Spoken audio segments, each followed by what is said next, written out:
What would you do if you made a home-cooked meal, took it to your mother-in-law, and she threw it away right in front of you and was like, ugh, I don't like it? Or how about the same mother-in-law, you're going to visit her on her final days and you hear her turn to the nurse and say, ugh, I can't stand her, make her leave. This is a story about what happens when you spend 4.5 decades trying to be the bigger person while the other person you're trying to win over never puts the weapons down. From the time Anna's kids were small, she noticed a very clear pattern. Her mother-in-law would buy expensive gifts for her daughter's children, but then for Anna's kids, they just got cheap crap. Just think dollar store stuff if that store was in existence at that time. One year, Anna remembers they were over there for a birthday party for one of, the sister-in-law's kids, and her son was 5. He watched one of the kids open up a fire truck, and it was one of those amazing, elaborate ones with sounds and lights, and it was just crazy. So he's 5, and naturally he's like, Grandma, can I get that for Christmas? And this is what she says to a 5-year-old. I would never spend that much money on you. Years later, Anna's grandpa is dying, so she was about to take off so she could say goodbye to him.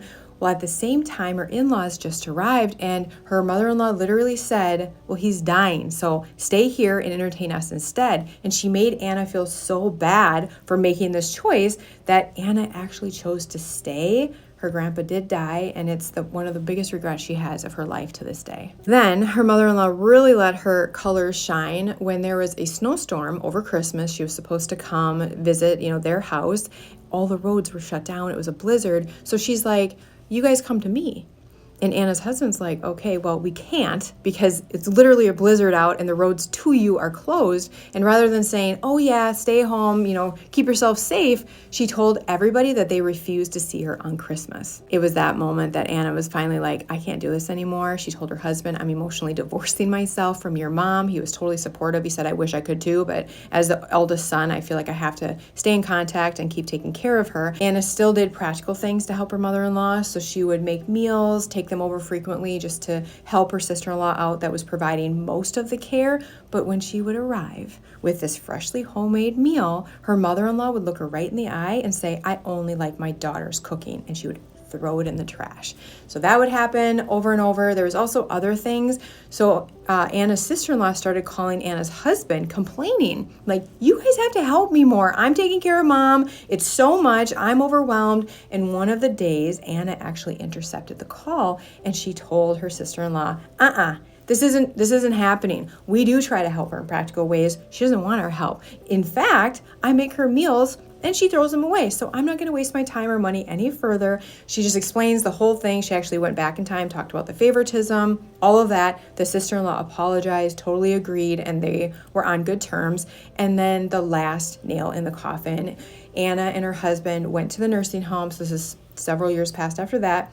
The mother-in-law is now in a nursing home. They go there to visit her, and on the way to the nurse's station, Anna heard her mother-in-law say, oh gosh, I hate her, make her leave.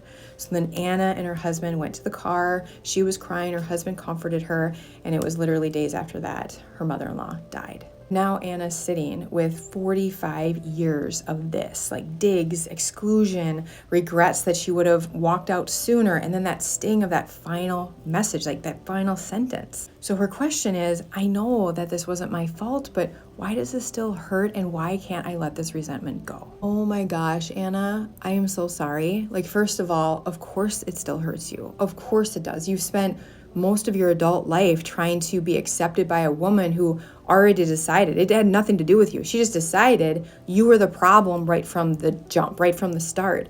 And so our nervous system does not just erase 4 decades of trauma, like just trauma after trauma after trauma because someone died. Like that's just not how this works. If this were my story, this is how I would make sense of it.